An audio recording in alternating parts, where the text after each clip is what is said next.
반갑습니다. 이제 지난번에 만약 마음을 떠나 부처가 있다고 한다면 부처는 도대체 어디에 있는가?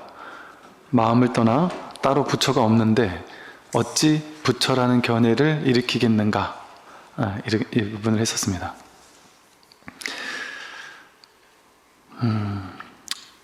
마음을 떠나 따로 부처가 없다. 근데 어떻게 부처라는 견해를 따로 일으키겠는가? 미혹하게 서로 속고 속여서 본래 마음을 깨닫지 못한다면 저 무정물들에게 사로잡혀 자유로울 수 없다. 여기서 이제 무정물은 뭐 불상 같은 이런 것들을 얘기한다 그래요. 만약 이 말을 믿지 못한다면 스스로를 속이는 것일 뿐이니 전혀 이익이 없다. 그 앞에서 이제 마음이 곧 부처다, 심즉시 불이다, 그리고 또 부처가 곧 마음이다 이렇게 설명을 했어요. 그래서 마음을 떠나 부처가 있다고 하고 한다면 부처를 따로 찾을 수 없다. 그러니까 우리는 어쩔 수 없이 분별을 해서 무언가를 보고 듣고 알고 배우고 이런 걸 둘로 나눈 다음에 내가 저것을 보고 내가 저것을 알고 내가 저 사실을 어떤 배우고 깨닫고 하는 이것만 익숙하단 말이죠. 그래서 우리가 지금까지 세상에서 배워온 방식은 항상 둘로 나누어 가지고 내가 저것을 알아야 되는 거죠. 그러다 보니까 이 마음 공부를 하는 데 있어서도 우리의 이 분별하는 습관에 늘 속는단 말이에요. 분별에 속고 속는다.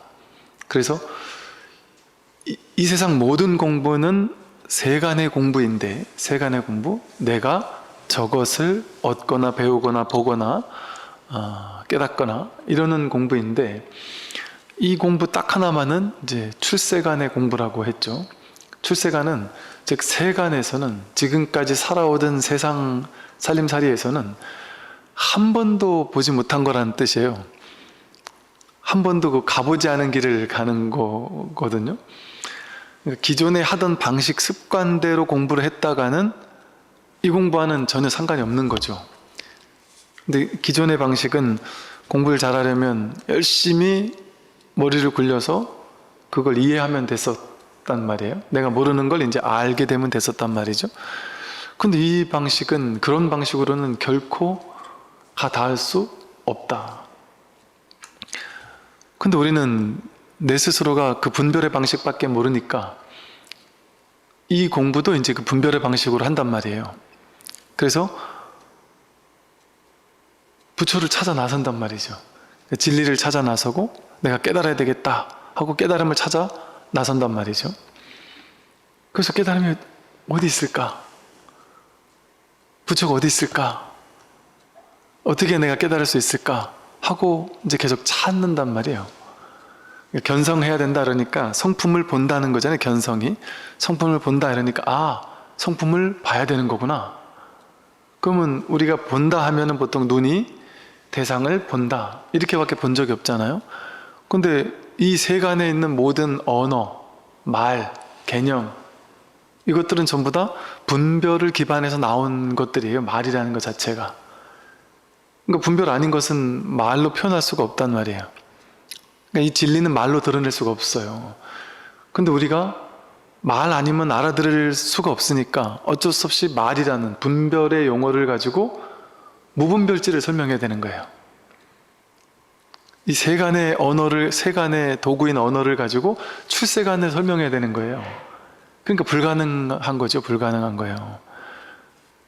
왜? 세간의 언어는 이렇게밖에 말을 못하는, 견성 이런 식으로밖에 말을 못하는 거예요. 견성이라는 건 성품을 본다는 거잖아요. 그럼 이 세간의 언어인 견성을 놓고 보면 성품을 보는 거구나. 이렇게밖에 말로는 표현을 못한단 말이에요. 근데 견성 아닙니다.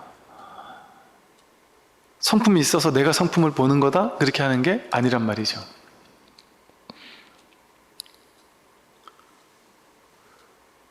자기가 자기를 보고 성품이 성품을 보고 하나가 하나를 보는, 굳이 말로 표현한다면 거기에 더 가깝죠.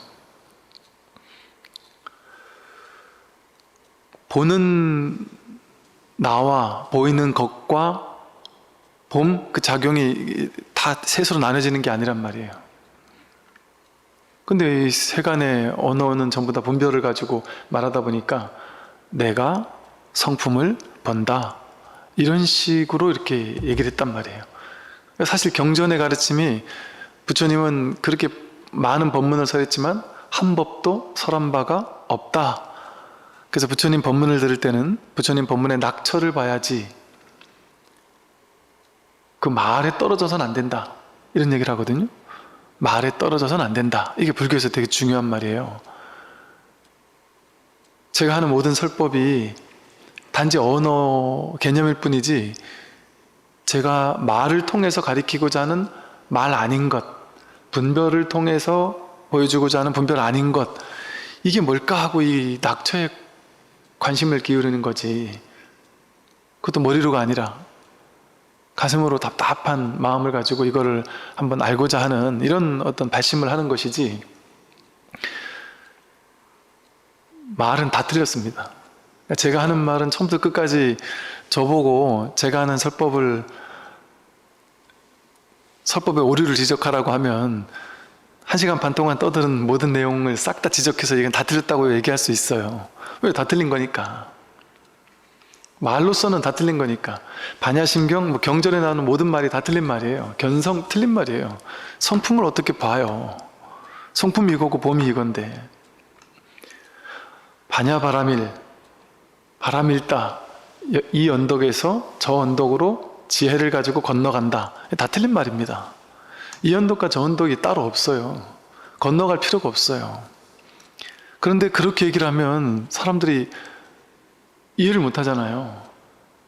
그럼 지금 여기서 본래 부처란 얘기인데 나는 부처가 아니다 이러면서 나는 중생이니까 부처로 가야 된다 이렇게 생각한단 말이에요. 우리 분별의 구조는. 그러니까 오케이, 나는 중생이다. 여기는 예토고 더러운 땅이고 저기는 깨끗한 땅 정토가 있다. 반야바라밀이라는 수행을 통해서 바라밀다, 이 고해의 바다를 건너가면 저 정토에 이른다, 피 안에 이른다. 그걸 바라밀이라고 한다. 그렇게 하면 사람들이 이해한단 말이야. 아, 그렇지, 여기는 중생들의 탐진치 삼독에 물든 더러운 땅이지, 내가 여기 있지. 그러니까 배를 타고 건너가는 게 맞지. 그러면 바로 이해를 한단 말이에요.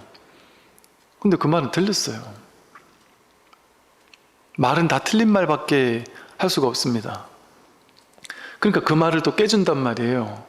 그러니까 육조 스님께서 우리 지난번 공부했던 육조단경에서 반야바라밀 다 틀렸다는 얘기를 하고 있잖아요. 여기서 저기로 가는 게 아니다.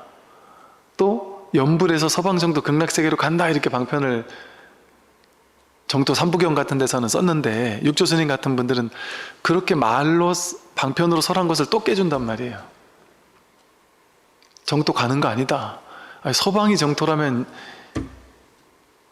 여기서 저기로 서방으로 간다는 게 말이 되느냐. 동방 서방 따로 있는 게 아니다. 따로 갈 필요가 없다. 여기가 바로 서방이 있고 여기가 바로 극락 정토다. 그렇게 경전에서 한 말을 또 다 깨뜨리고 있단 말이죠. 그러면 그런 얘기를 보고서는 육조 스님은 너무 파격적이다, 혹은 육조 스님은 부처님 말씀도 틀린다고 한다, 그러면서 육조 스님을 욕하는 사람이 있느냔 말이에요. 원래 기존 질서에서라면 우리 헤아리는 분별심에 의한다면 육조 스님은 큰일 날 소리를 한 사람이죠. 조사 스님, 선사 스님들도 다 큰일 날 소리를 한 사람이죠.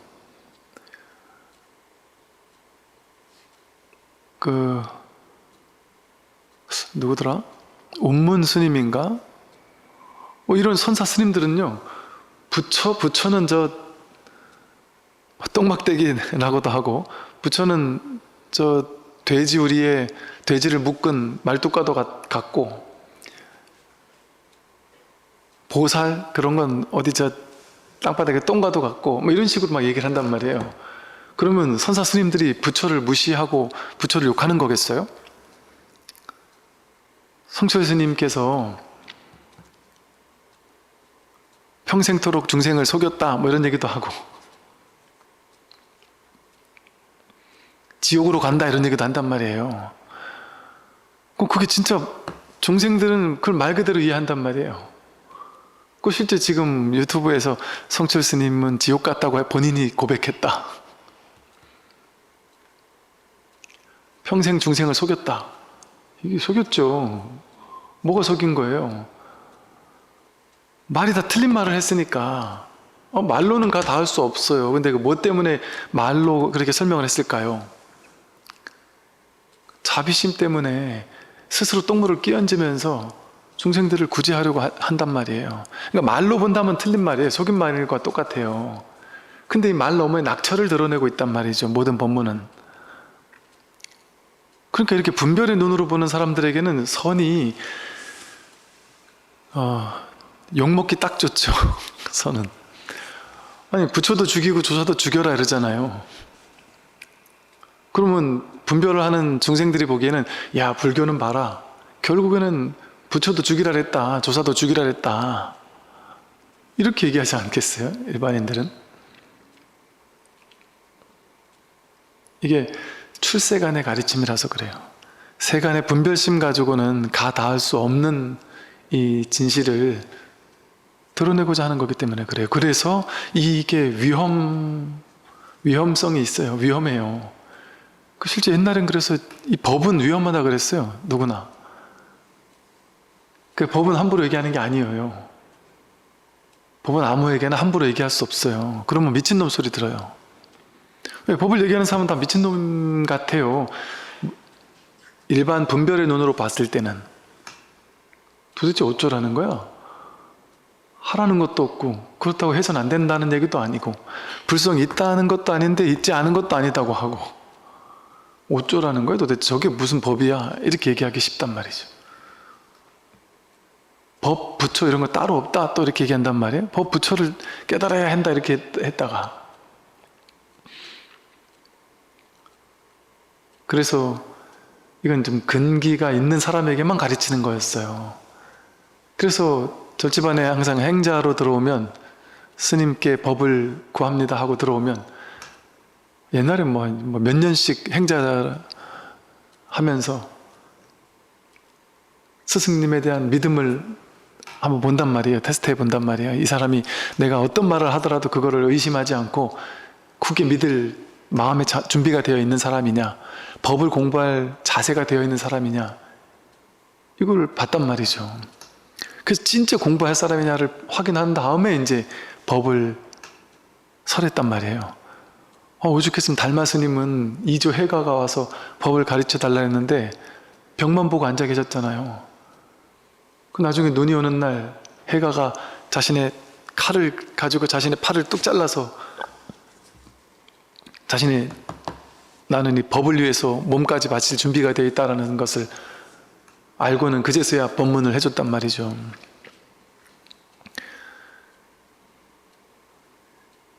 이게 그만한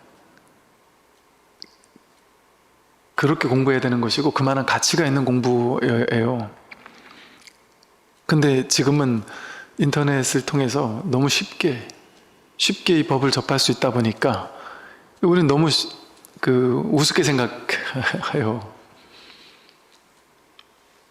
또 언제나 법문을 들을 수 있으니까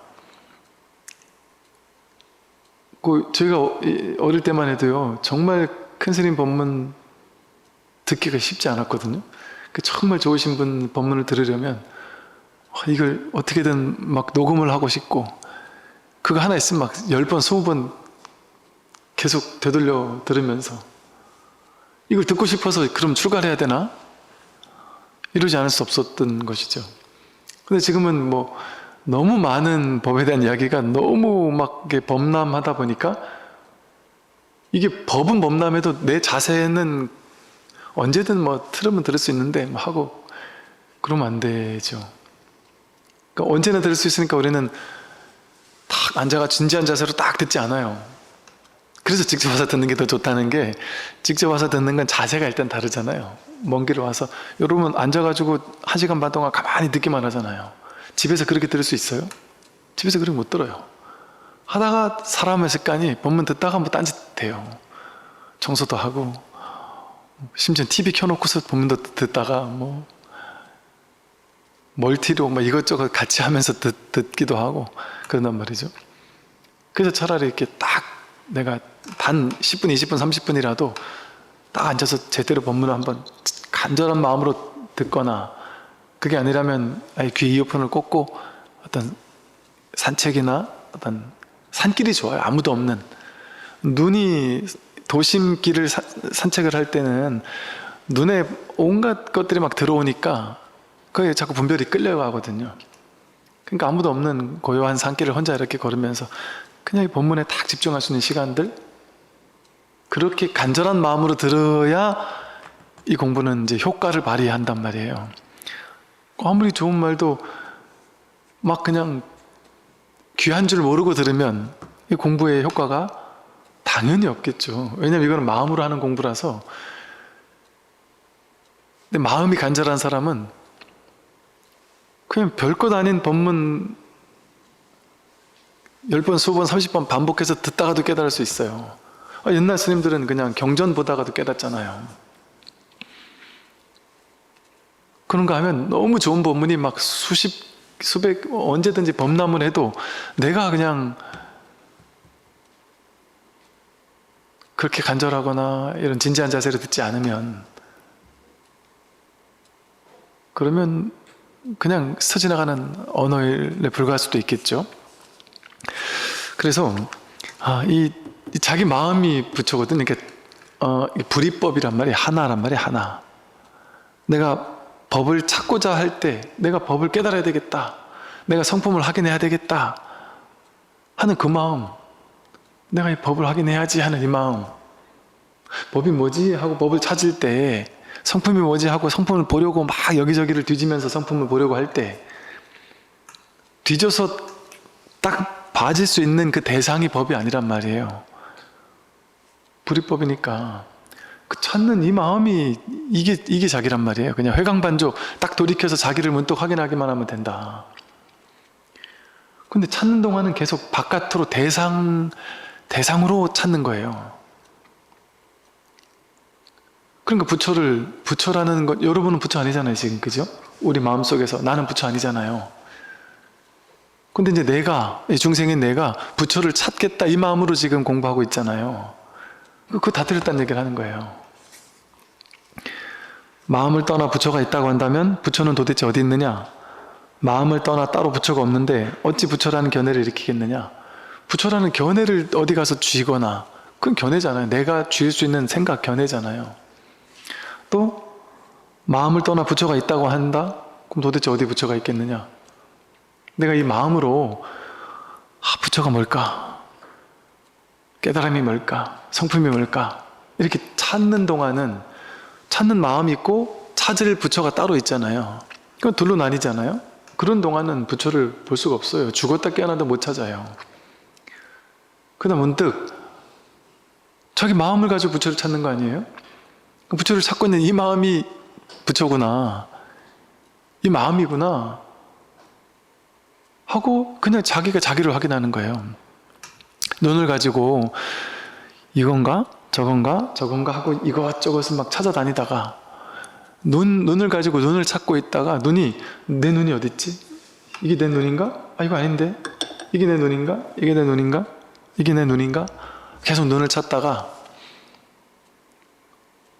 죽었다 깨어나도 눈을 못 찾아요. 눈이 100년 동안 눈을 찾아보세요. 내 눈은 찾을 수 있나? 못 찾는데 이 보는 이것을 통해서 여기 지금 눈이 있다라는 것을 그냥 문득 확인하는 거예요. 이게 회광반조예요. 다른 것을 무엇을 보더라도 보는 내용은 상관없어요. 이걸 보든 저걸 보든 상관없어요. 이걸 봐도 눈이고 저걸 봐도 눈이고 똥을 봐도 눈이고 거룩한 걸 봐도 눈이란 말이에요. 이 자기가 자기 눈을 확인하는 거예요. 마음을 가지고 부처를 찾다가 마음을 가지고 부처를 찾는 게 이 마음 이거구나. 그런데 미혹하게 서로 분별에 속고 속여서 본래 마음을 깨닫지 못한다면 우린 미혹한 마음 때문에 분별에 스스로 속는단 말이에요. 둘로 나눠가지고 여기서 이거에 저거를 찾는 것, 이것만 해왔다 보니까 그렇게 해서 찾을 수 있을 거라고 생각한단 말이죠. 이게 분별이 속이는 거예요. 분별에 속는 거예요. 왜? 우리는 평생 분별은 진짜가 아니거든요. 가짜거든요. 그 꿈 같은 거란 말이죠. 근데 그 분별을 진짜라고 알았다 보니까 분별에 속고 살아왔단 말이에요. 그러니까 우리는 평생 분별에 속고 살아왔든 거기서 놓여나면 되는 겁니다. 왜? 분별은 진짜가 아니니까. 내가 분별로 나는 남자야, 나는 여자야 이랬어요. 그거 분별이에요. 진짜 내가 남자거나 여자인 게 아니라 분별이에요. 분별로 나는 부자야, 나는 가난해, 나는 늙었어, 나는 젊어, 나는 키가 커, 키가 작아, 난 능력 있어, 능력 없어, 나는 중생이야, 나는 깨달았어, 못 깨달았어. 분별로 자기를 그렇게 규정하고 산단 말이에요. 근데 그 분별 자체가 자기를 속이는 일이에요. 진짜가 아니에요. 자기 분별에 자기가 속으며 지금까지 살아왔던 거죠. 나는 부자야 라고 여겼는데 실제 그게 실제 있단 말이죠. 부자라고 내가 분별해서 생각할 수 있거나 가난하다고 생각할 수 있지만 그럼 뭐가 도대체 부자고 뭐가 가난한 거예요? 돈이 얼마가 있어야 부자고 얼마가 있으면 가난한 거죠? 인도에서 다 죽어가는 사람은 우리나라 돈으로 한 1, 2천만 원, 3천만 원 정도 있으면 집을 짓고 살 수 있다더라고요. 그럼 도대체 그게 부자인가? 뭐 수조 원 있는 사람은 수십조를 못 벌어서 가난하다고 느낄 수도 있겠죠. 그러니까 그 생각이 만든 부자라는 개념을 쥐고 있는 거죠. 그러니까 어떤 사람은 한 몇 억밖에 없는데 엄청 부자라고 본인이 생각하면서 풍요로움을 느끼고 살지만 어떤 사람은 몇백억이 있어도 가난하다고 느끼면서 살 수도 있겠죠. 그런 거 부자라는 것 자체가 실제 여러분이 부자를 느낄 수 있냔 말이에요. 살면서 나는 부자야, 나는 가난해 하면서 살았는데 그게 다 생각이 그렇게 만들었던 거지 실제 내 인생에 부자가 경험되느냔 말이죠. 배고픔은 그냥 밥을 먹을 뿐이에요.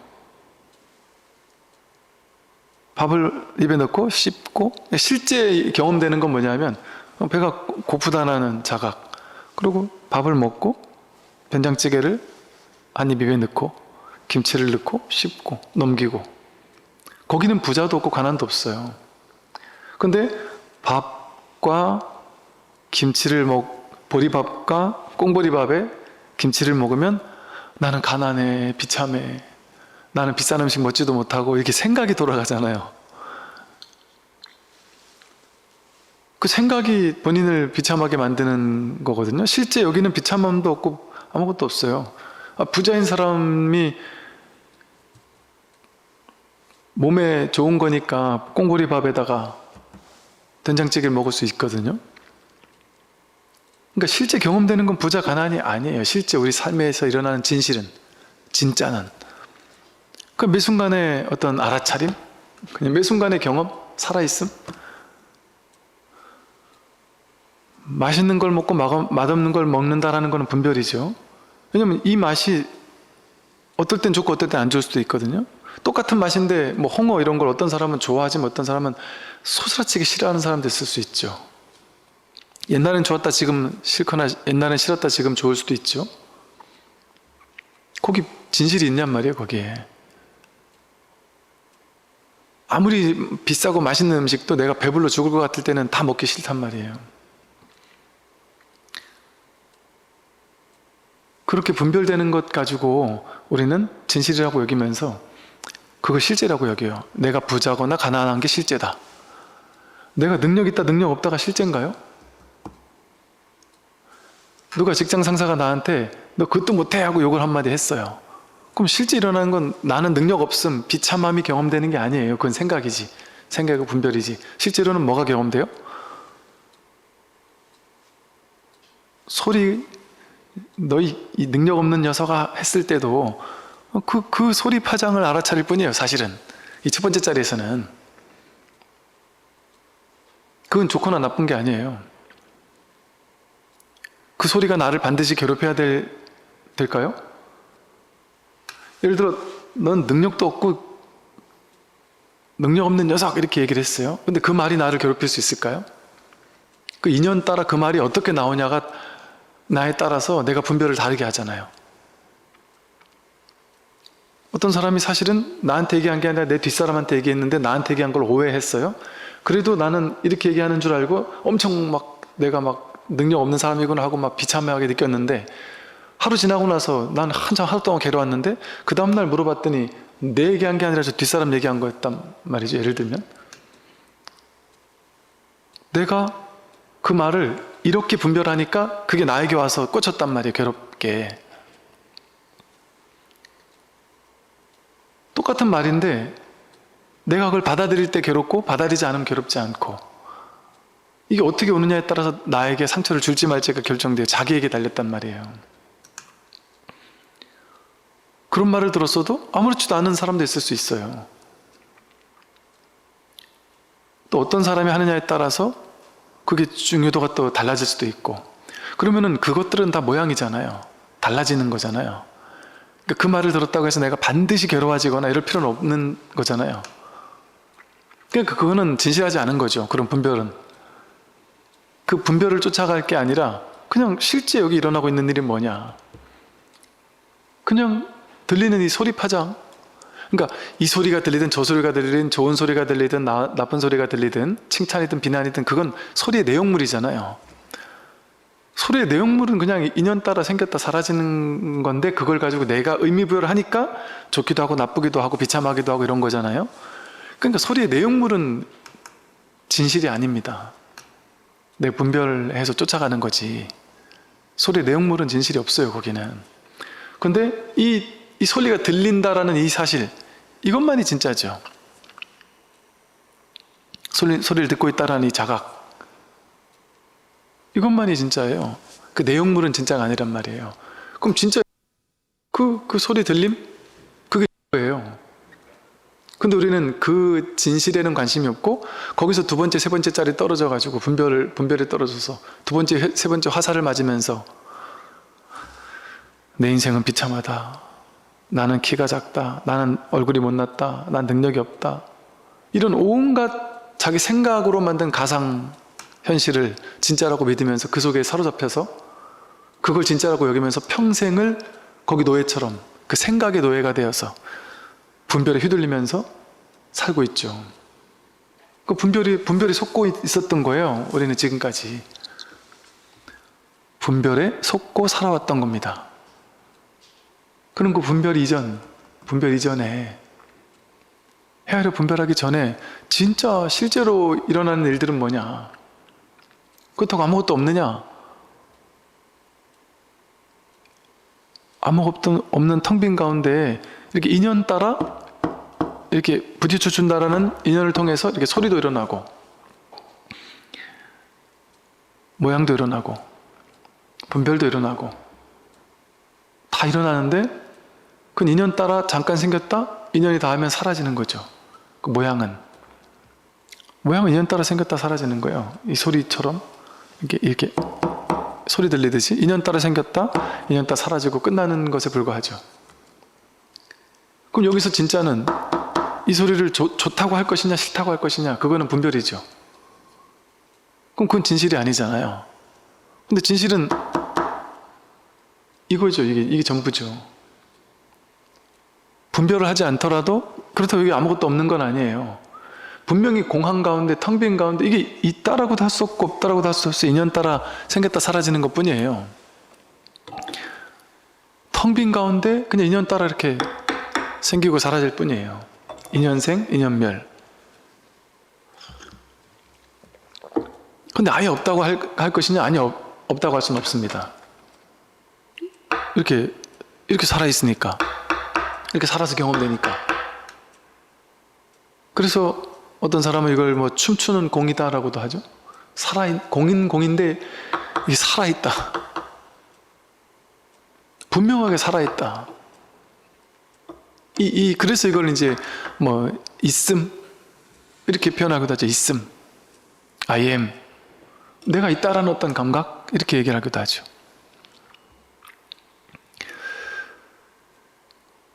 그래서 이 분별에만 속지 않는다면 그냥 진실인데, 우리는 평생을 이 분별에 속으면서 분별로 만든, 자기의 생각으로 만든 분별의 가상현실, 의식으로 꾸며낸 만법 유식이라고 해서, 만법이 전부 다 자기 의식 하나 가지고 만들어낸 세상이죠. 그리고 그렇게 세상을 만들어내 가지고 자기가 만든 그 의식이 만든 세상, 그걸 진짜라고 여기면서 거기 사로잡힌단 말이죠. 그러니 미혹하게 서로 분별에 속고 속여서 본래 마음을 깨닫지 못한다면 저 무정물에게 사로잡혀 자유로울 수 없다. 그 모양에 사로잡혀서 자유로울 수 없는 거예요. 여기 앞에 불상이 있단 말이에요. 이 무정물에 불상 등에게 사로잡혀서 자유로울 수 없다 그랬어요. 진실은 이게 부처님이에요. 첫 번째 자리에서 본다면 저분이 부처님이란 말이에요. 저분을 보고 있는 지금 자기가 부처지, 바깥에 있는 저게 부처냔 말이에요. 그래서 이제 이법계와 사법계에 그래요. 사법계 현실에서는 부처님 모양의 세계니까, 현실은 모양의 세계를 완전 무시할 수 없으니까 현실에서는 부처님하고 와서 절도 하고 다 한단 말이에요. 그러나 딱 진실에서는 저게 어떻게 부처겠어요? 저거를 바라보는 자기가 부처지. 오히려 부처가 형상에게 절하는 거죠.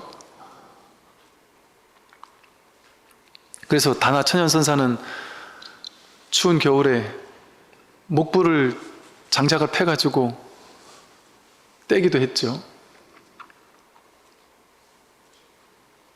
그걸 보고 후세 사람들이 다나천연선사를 욕하는 게 아니라 그걸 좋은 법문 재료로 삼죠. 왜 그럴까요? 불교를 농락한 스님인데, 부처님을 도끼질해서 죽인 스님이잖아요. 근데 우리는 그렇게 생각하지 않는단 말이에요. 왜 그럴까요? 실제 우리는 저분을 부처라고 하는 것은 그 형상을 그냥 그렇게 형상의 개념을 입혀가지고 의식을 가지고 부처님이다 이렇게 내가 그려낸 거잖아요. 자기가. 진실은 저 모양 속에 부처가 있는 게 아니잖아요.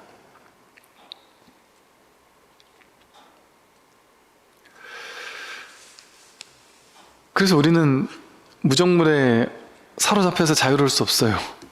이 분별에 미혹하게 분별에 속고 속이니까. 그래서 마음을 깨닫지 못하니까 무정물에 속아서 자유롭지 못해요. 절에 와서 여러분 막 뛰다니면서 누워 자고 그러지 못하잖아요. 절에서 어떻게 그럴 수 있어 하고. 우리 분별에 사로잡혀 있으니까 그런 거예요. 근데 분별에 덜 사로잡히는 갓난 애기들은 어때요? 애기들은 여기가 절이든 교회든 자기 집이든 상관 안 해요.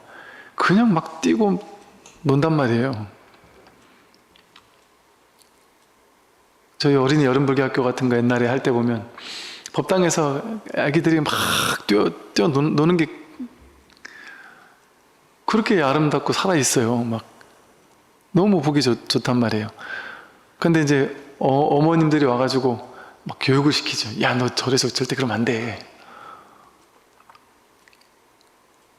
그럼 이제 스님들이 그러지 마시라고. 아이들이 절에 와서 막 뛰어놀고 시끄럽게 하고 그래 아이들이지. 절에 와서 거룩하게 가만히 앉아 있으라고 그걸 가르치고 나면 오히려 더 그 아이의 그 천진한 성품을 딱 찍어 누른 것 같아서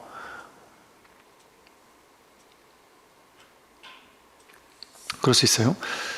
그래서 우리는 이 무정물의 모양의 세계, 모양에 사로잡혀가지고 자유롭지 못해요. 우리 전부 다 이 모양에 사로잡혀서 분별에 사로잡혀가지고 자유롭지 못하잖아요. 어떤 좀 거룩한 것 같은 자리에 가면은 내가 왠지 거룩한 척 해야 될 것 같고, 옷도 뭔가 좀 딱 잘 챙겨 입어야 될 것 같고, 아무렇게나 옷을 입고 있으면 아무 데나 못 갈 것 같고, 모양에 사로잡혀서, 분별에 사로잡혀서. 스님한테는 어떻게 예의를 차려야 되지? 어떻게 해야 되지? 솔직히 그 다 똑같은 사람이죠, 그냥. 그죠? 스님이 뭐 그런 게 있겠어요? 그냥 똑같은 사람이에요. 똑같은 사람. 근데 그냥 이제 이 현상세계 사법계에서 그냥 연극하는 놀이 하는 거예요. 연극할 때는 연극인지 알고 하는 거죠. 그러니까 그냥 연기는 하고 사는 거예요. 그냥 우리가 스님 놀이하고 신도님 놀이하고, 여러분들이 뭐 집에서는 아빠 엄마 놀이하고, 회사에서는 뭐 회사 자기 맡은 바 임무인 것 같은 놀이를 하되, 그러나 그걸 하는, 뭐가 그걸 하냔 말이에요. 스님이고 제가자고 사장이고 직원이고 부모고 자식이고, 그건 모양이잖아요. 그 모양. 인연 따라 계속 달라지는 껍데기 옷 같은 거잖아요. 맨날 옷 다른 거 입고 나가듯이, 부모 집에 왔을 땐 부모지만 나가면은 직장 사람이고, 친구한테는 회사에서는 내가 거룩한 높은 사람인데 옛날 친구 만나면 그렇지 않단 말이에요. 저도 이렇게 뭐 거룩한 스님인 척하면서 이런 자리에 앉아 있지만, 제 고등학교 불교학생회 하던 친구들 가끔 한 번씩 전화 와요. 녀석들이 그 새벽 막 12시, 1시, 2시 때 전화 와요. 그러니까 야, 너희들 좀 제발 멀쩡할 때 술 안 먹고 좀 전화 좀 해라. 그 애들이 이제 시간이 지나니까 그 이제 조금 어려워서 그런지 술만 먹으면 전화해가지고 뭐 인생 상담해달라고, 그것도 뭐 술 먹고 전화해가지고 야 땡중 잘 지냈어? 이러면서 전화가 와요. 옛날 그 친구 인연이었을 때는 그런단 말이에요. 정해진 게 있습니까? 정해진 게 하나도 없어요.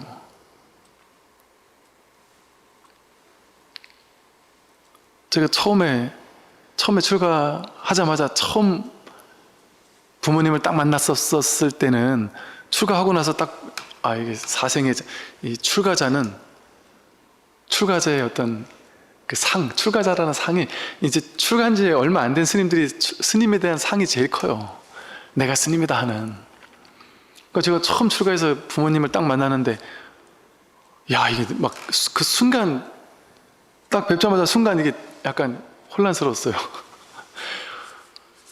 저는 어디 학교를 갔다가 어디 이제 멀리 학교를 다녔으니까 학교에서 잠깐 집에 오더라도 부모님께 이제 절을 드리고, 부모님한테 항상 절을 하는 게 맞는데, 출가하자마자 이거 내가 절을 해야 되나? 아니 나 절을 받아야 되는데 내가 오히려 스님이라서 어떻게 해야 되지? 이런 생각이 순식간 들더란 말이죠. 그 뭐 이제는 그런 생각이 들지도 않아요. 그냥 그런 어떤 모양에 사로잡히면 우리가 자유롭지 못해요. 분별에 갇혀가지고, 분별에 갇혀서. 그게 다 모양의 세계예요. 분별의 세계. 분별 이전에는 부모 자식이 따로 있습니까? 출제가가 따로 있습니까? 남녀가 따로 있습니까? 뭐가 나뉘어요? 둘로 나뉘지 않아요. 나뉘는 건 다 분별이 하는 일이에요. 그러니까 분별의 세계를 진짜라고 여기니까 여기 속아가지고, 물론 현실에서는 그 분별을 적절히 맞춰서 살아야 되는 게 맞죠. 당연히 세간의 삶에서는. 그런데 그러면서도 딱 이 법에 지혜가 있으면 분별을 다 따라가면서도 분별에 속지 않을 수 있단 말이에요. 분별의 연극은 다 해주면서도 근원에서는 딱 중심이 서 있단 말이죠. 분별에 속지 않는 지혜가 있단 말이죠. 그러니까 현실에서는 현실에서 그냥 분별할 수 있는 걸 다 하지만, 근원에서는 딱 분별에 속지 않을 수 있는 자기중심이 딱 서 있을 수 있단 말이죠. 그래서 이렇게 미혹하게 서로 분별해 속고 속여서 본래 마음을 깨닫지 못한다면 좀 무정물등에 사로잡혀 자유로울 수 없다. 우리는 평생 자유로울 수 없어요. 이 분별에 속는 동안은. 분별에서 한번 깨어나 봐야지만 이 세상에 자유로울 수 있는 것이죠. 만약 이 말을 믿지 못한다면 스스로를 속이는 것일 뿐이니 전혀 이익이 없다. 이 말이 어찌 보면 참 위험한 말이잖아요. 어찌 보면. 그러나 그렇다고 해서 불교에서 그렇게 얘기를 한다고 해서 전부 다 우리가 마음 공부하는 사람이라고 전부 다 다나 천연선사처럼 그렇게 되라는 얘기가 아니에요. 그 다나 천연선사는 아마 그 한번 보여주는 거겠죠. 또 그분의 약간 기질도 좀 그런 면이 있었고, 그냥 한번 법으로서 상을 깨기 위해 그런 모습을 보였을 수도 있고, 아니면 진짜 얼어 죽을 것 같으니까 부처님을 깼을 수도 있고, 그러더라도 그렇게 한번 보여주는 거지. 우리는 그런다고 해서 무정물에 나는 속지 않겠다 하고 절에 와서 절도 안 하고 스님한테 합장도 안 하고 그럴 필요 없단 말이죠. 다 하면서도 머무는 법 없이 하면 되죠. 모르긴 해도 다나천연선사가 그렇게 막 부처님을 떼기도 했을 뿐 아니라 마조 스님에게 가서 선방에 딱 들어가서 선방 중간에 성상이라고 해서 뭐 문수보살이라든지 이렇게 보살상이 중간에 딱 있었는데, 오자마자 마조 스님께 인사도 안 하고 가가지고는 그 성상 목 위에 올라 앉았단 말이에요. 딴 스님들이 저 미친놈이 하나 있다, 저 이상한 놈이 하나 왔다. 근데 이제 마조 스님이 보고서는 허허 웃으면서 이 제자가 천연하구나, 이렇게 얘기를 해서 천연이라고 이름을 받은 것처럼 이렇게 되어 있거든요. 근데 다 그럴 필요는 없단 말이에요. 우리가 다 그렇게 격식을 깨뜨리면서 살아가야 될 필요는 없어요. 그런 모습을 아마 보여줬었거나, 그런 걸 통해서 어떤 다른 스님들을 일깨워주기 위해서 그러한 모습을 잠시 보였었거나, 아니면 어쩌면 뭐 이럴까 싶지만 다나천연선사가 이럴 수는 있겠죠. 이 자기 성품을 확인한 지 얼마 안 돼서 뭔가 이게 푹 익지 않아서 이게 막 그냥 내가 천하에 들어올 게 없고 막 내가 자신만만할 때가 있단 말이에요. 그럴 때는 이제 진짜 막 때로는 막 그냥 미쳐 날뛴다는 얘기를 하기도 하고, 그래서 이제 큰 스님들도 그렇게 막 그냥 자기가 깨닫다 하면서 막 미쳐 날뛸 때는 그냥 내버려 둔단 말이에요. 내버려 두고 그냥 쓱 피해버린단 말이에요. 그러니까 시간을 좀 두자, 나중에 보자. 나중에 가면 이제 푹 익어가지요. 그러니까 푹 익어가면 뭐 그냥 시시비비 뭐 내가 이제 좀 안다고 해서 당신 그 틀렸어, 이거 틀렸다 하면서 막 이러지도 않아요. 나중에는 그냥 뭐 세간사가 틀릴 수도 있고 맞을 수도 있고 옳고 그른 것도 다 따로 있는 게 아니고, 정법 뭐 내가 아니 모르니 이런 것도 없이 그냥 다 인연 따라 그냥 푹 익어가면 그냥 평범한 본래인으로 돌아오는 거예요. 평범한 본래인이 되는 거지, 꼭 이 선이라는 것을 우리가 잘못 생각해서 선불교를 공부하는 사람들은 전부 다 이상하고 독특하고 다 그런 사람이 아니란 말이에요. 제가 군법사로 있을 때 어떤 군법사 스님이 이제 20대 스님이 군법사로 딱 오셨는데 그 사관학교 법당에 이렇게 법사로 저도 이렇게 전에 들은 얘기예요. 주지법사로 딱 갔는데 사관학교 생도들이 20대 초반에 뭐 불교를 뭘 알겠어요. 그러니까 군법당에서는 이렇게 좀 자상하게 하나하나 설명을 해줘야 되는데 사관학교 법회에 가가지고 주장자를 들고서는 꾹 내려치면서 이게 법이다. 알겠습니까? 오늘 본문 다 끝났다. 이걸 알겠냐? 그럼 내려갔다는 거예요.